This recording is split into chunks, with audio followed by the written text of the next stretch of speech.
Hello and welcome to the Marco Island Center for the Arts and our new exhibition, March through July 2020, Artistic Reflections. This exhibition will be with us until October 6th. Now, we want to reassure you that your safety and well-being is of paramount importance to us, so we are following every safety guideline and protocol within the building. So please come and join us, but bring your own mask or we'll have one for you. We do require that you wear a mask when you're in the building, and we respectfully request that you'll honor the rules of the house.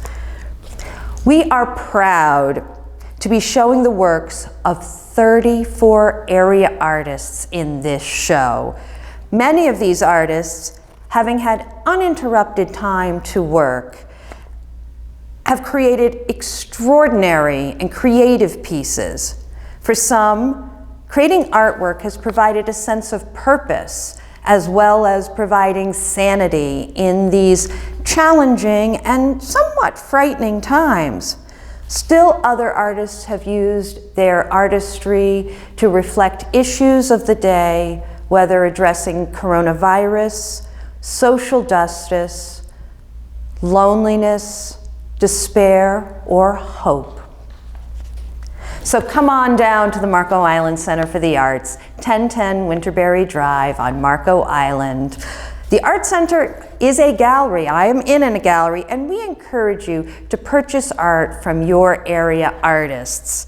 Come on now. You have a wall or a shelf or a curio that has space for that special something that you're looking for, and we can help you find it.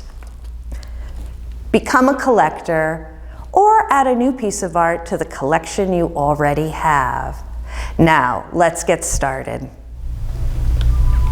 We're starting our tour of March through July 2020, Artistic Reflections, with a piece, an acrylic by Cynthia Dayton. We'll see some more of her work later.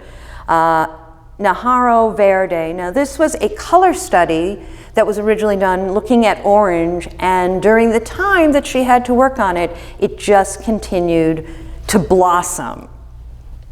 Moving on, our next piece is by Kimberly Bishop, again somebody whose work is also in this gallery later on, and this is her mixed media piece, Pansies. I don't know if you can see when you're looking here, but there's great depth and texture along with really dynamic colors that make it really extraordinary.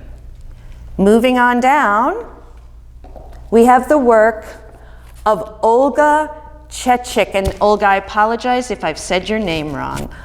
Olga had told me that to counteract upsetting times, she worked with bright, beautiful, brilliant color, and it was to reflect upon days when you could go out and sit and enjoy a meadow of flowers, but she also wanted to raise awareness about the importance of saving our meadows. Here we have cornflower meadow, poppy meadow, and summer flower field. Our next piece, which is not for sale, is an acrylic work entitled Dumbbell Nebula that was done by artist Audrey Mason. And following Audrey's work, we have three large, exceptionally dynamic pieces that were done by Ryan Curnow, who is a young artist well known for painting community murals. And here she's brought us these pieces with purples and pinks and splashes of color, two of which are mixed media and one of which is an acrylic piece. Here we have Purple Space Cookies, Dream, and Color. Something that would certainly liven up anybody's home. The next three paintings are by an artist who is new to us here at Marco Island Center for the Arts, having moved to the area recently. Terry Carter has had a long career as an artist, and we are thrilled that he has joined us for this show to share his bold and exciting work. The 3 acrylics you see here are, this is sea creatures, followed by 2 red alligators, followed by San Francisco. Another new artist to join us for this show is Rachel Pierce, who you may recognize as the former anchor of NBC2 News Today. Rachel has just recently retired from that position to devote herself to her artwork.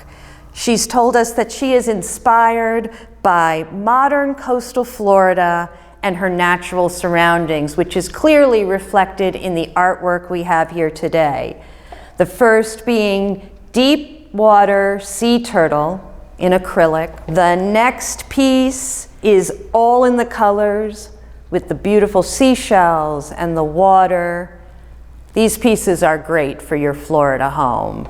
And the last one, what I love, because I love manatees, is a piece depicting manatees in the water. Moving along, an artist who has been with us before and has shows with us before is the work of Rick Graniman with his Heron 4 and Glades Passage. Now, these were 2 recent paintings in his Southwest Florida series, and he wanted to depict ordinary scenes that we take for granted in what is normally our hectic, chaotic life. During the coronavirus, he told me that the lockdown had forced him to slow down, absorb nature's beauty, and ponder the transcendent. And speaking of somebody who's fairly transcendent and very sparkly and fabulous, moving on down, we have the work of the pride of Goodland, Tara ONeill. Tara's beautiful original oils reflecting tranquility, made in the shade, and probably my favorite, I painted my toes. Remind us of calm and peaceful times, as well as probably what some people have done when they've had time on their hand recently. Do come on down and check these out. Here we have a multi-dimensional work in acrylic by artist Susan Gross. You can see that she's used, this is 3-dimensional with the use of shells and corals, as well as beautiful texture within the painting. This piece, something we all need, is titled Tranquil. And moving on, I told you we'd see more of Kimberly Bishop's work. Here we have both sun-kissed waters, followed by this amazing resin piece at the end entitled Serenity. These pieces are inspired, again, by coastal life, and Kimberly told me that she works in multiple mediums, creating resin and acrylic to create these multi-dimensional works that move like the ocean. You really need to come to the Marco Island Center for the Arts so that you can appreciate the details of this work, both the texture and the color. There's a little sparkle in here. This triptych, again, anything that we're showing you today would be beautiful in your home.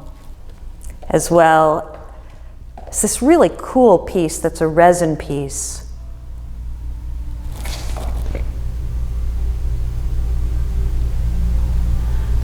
Next, we have the work of Cheryl Costley, who is an exceptional textile artist. As you can see, this piece was awarded 2nd place. This exhibition was judged both for 2-dimensional work and for 3-dimensional work.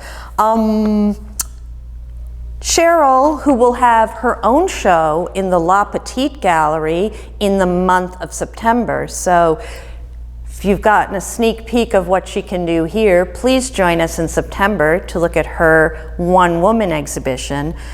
When I asked Cheryl about these 3 pieces entitled White Fragility 1, 2, and 3.